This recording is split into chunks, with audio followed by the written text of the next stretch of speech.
Magna region. මේ ආර්ථික වර්ධනයේ වේගය ගත්තොත් අපි මේ වෙනකොට 108 ඉක්මවා ගිහිල්ලා.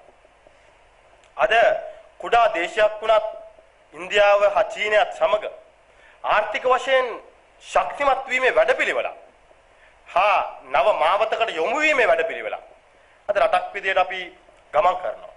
ඒකම විදේශ සංචිත ගත්තත් ඩොලර් බිලියන 8 ඉක්මවා ගිහිල්ලා. අද මාස 5මාරකට 5.7කට වගේ ඉම්පෝර්ට්ස් වලට අපිට විදේශ සංචිත අද වෙනකොට අපේ ආර්ථිකය තුල තියෙනවා. ඉතින් මේ සමස්තයක් දෙකම අද ලෝකයා දිහා බලනකොට මතන ලෝකයා අද ලෝක ආර්ථික අවපාතයත් සමගම බටහිර ලෝකේ රටවල් ඇතුළු ඇමරිකාව ලෝක ආර්ථික අවපාතයත් සමග හැප්පෙනකොට ඔවුන් තුල ඇති විරකියා ප්‍රශ්න ඉහළ යනකොට ඔවුන්ගේ ආර්ථික කඩා වැටෙනකොට අද ශ්‍රී ලංකාව විදියට අපේ විරකියාව අඩු කරමින් ආර්ථිකයේ වේගය වර්ධනය කරමින් ආර්ථිකය ශක්තිමත් කරමින් පමණක් නෙවෙයි අද ලෝකයා තුල ඇති ශක්තිමත්ම ප්‍රජාතන්ත්‍රවාදී ආණ්ඩුව ශ්‍රී ලංකාව තුල තියෙන බව අප කවුරුත් දන්නා කාරණයක්. පාර්ලිමේන්තුව ජනාධිපතිවරයා පාර්ලිමේන්තුව 3/2 බලයක් සහිත පාර්ලිමේන්තුවක් පළාත් සභාව ගත්තත් ලංකාවේ මැතිවරණ මෙතෙක් පැවති සෑම පළාත් සභාවකම බලය අද අතිගෞරව ජනාධිපතිතුමාගේ රජය සතුව තියෙනවා වගේම බහුතරයක් ප්‍රාදේශ සභා තුල බලයත් ශ්‍රී ලංකා නිදහස් පක්ෂ ප්‍රමුඛ සංධානයේ සතුව තියෙනවා. ඉතින් මේ ප්‍රාදේශ සභා දේශපාලනය තුලින් එහෙම නැත්නම් නගර සභා දේශපාලනය තුලින් ඔබත් අපත් අපේක්ෂා කරන්නේ මොකක්ද? එහෙම නැත්නම් මේ නාගරික ප්‍රදේශයේ ජීවත් වෙන තරුණයා නාගරික දේශපාලනඥයන්ගෙන් අපේක්ෂා කරන්නේ මොකක්ද?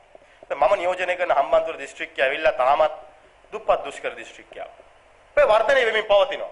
වරාය ඉදි වෙනවා. ගුවන් තොටුපොළ ඉදි වෙනවා. පද හම්බන්තොට තුළ ඉදි වෙන්නා වරායවල 5න් එක් වරායක් පමණයි. නව ආර්ථික නගර නව ආර්ථිකයන් ගොඩනගෙනවා. ඉතින් මේ ආර්ථිකයන් ගොඩනගෙන ගමනේදී ඒ නාගරික තරුණයාට නාගරික දෙමව්පියන්ට ඒ නාගරික ශ්‍රමිකයන්ට ආමන්ත්‍රණය කරන්න පුළුවන් නාගරික දේශපාලන පරිසරයක් අපට අවශ්‍යයි. අපි විශ්වාස කරන දෙයක් තමයි එදා තරුණයෙකුට තුවක්කුවක් අතර දීලා මහා දැවැන්ත ක්‍රස්තවාදය පරාජය කරන්න ශක්තිය තිබුණා.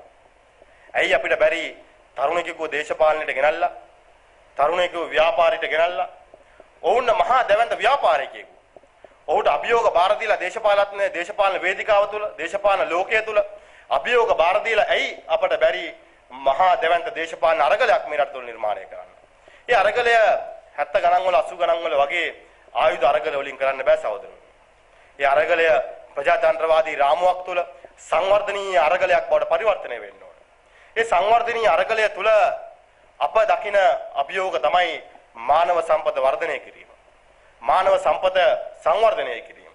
මේ මානව සම්පත් සංවර්ධනය කියන අභියෝගය මා විශ්වාස කරන ඔබ තමුන්නාන්සේලා නොඑක් ශේෂ්ඨයන් තුල ඉහළට ගියපු වෛද්‍යවරයෙක් වෙන්න පුළුවන්, නීතිඥවරු වෙන්න පුළුවන්, ඉංජිනේරුවන් වෙන්න පුළුවන්, ව්‍යාපාරිකයන් වෙන්න පුළුවන්. ඒ නොඑක් එක් ශේෂ්ඨයන් තුල ඉහළට ගියපු රට තුල ඔබේ ප්‍රදේශය තුල නමක් රැඳවු ඔබ තමුන්නාන්සේලා ඒ අභියෝගය බාරගත යුතුයි.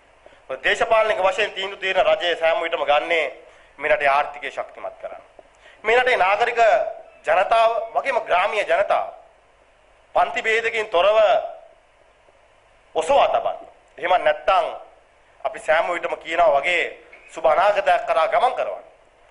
එහෙමත් නැත්නම් ගෞරවාන්විත ජීවිතයක් ගත කරන්න පුළුවන් පරිසරයක් තුළ ජීවත් කරන්න.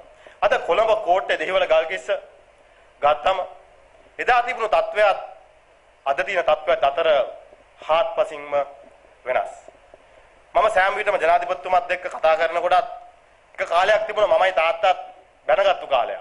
මොකද මම හම්බන්තොට මන්තිරු 4 පාරවල් හදනකොට බොහෝ දේශපාලඥයන්ට විරුද්ධ වුණා. අපි හම්බන්තොටට සෝලා පාර්කයක් ගෙනියනකොට ග්‍රීන් එනර්ජි පාර්කයක් ගෙනියනකොට ගිහලා මෙගාවොට් 100ක් හම්බන්තොට නිෂ්පාදනය කළ 2020 සක්වා හම්බන්තොට දිස්ත්‍රික්කයේ විදුලිය ස්වයං පෝෂිත කරන්න හදනකොට ජාත්‍යන්තර ක්‍රීඩා ගම්මානයක් ගෙනහිල්ලා මීගා ජඳුර කොමන්වෙල්ත් ගේම්ස් වලට පොදු රාජ්‍ය මණ්ඩලයේ ක්‍රීඩා උල්ලට තාත්තරත් හොරා බිඩ් එක දානකොට බොහෝ කොළඹයි මට hina වුණා. කොහොමද මීගා ජඳුර බ්‍රිස්බන් නුවරත් එක්ක හැප්පෙන්නේ කියලා. බෑ අද මීගා ජඳුර කිව්වම බ්‍රිස්බන් නුවරත් පොඩ්ඩක් දෙපාරක් කල්පනා කරනවා. එදා ලංකාවේ දුෂ්කරම ආර්ථිකයේ තිබුණේ මීගා ජඳුර. අද ජාත්‍යන්තර ක්‍රීඩාංගණය සංචාරක හෝටල් කාමර 1200ක්, ලංකාවේ පළමු හයිටෙක් පාක් එක, රැකියා 40000ක් නිර්මාණය කළා. එක්කම සෝලාර් පාක් එක අපි පසුගිය කාලේ ආරම්භ කරුවා. අපි බලාපොරොත්තු වන 2016 වෙනකොට මෙගාවොට් 100ක් හම්බන්තොට නිෂ්පාදනය කරා. ඒකම ඩුවල් පයිප් සිස්ටම් එක, පානීය ජලයට වෙනමත් බැසිකලි කියන টয়ලට් වලටයි, ෆ්ලෂින් වලටයි, ගාඩ්නින් වලටයි වෙනම. ඒ වැඩ පිළිවෙල හදනකොට ඇතම් නාගරික ප්‍රදේශවල ජීවත් වෙන ජනතාව අපිට hina වුණා.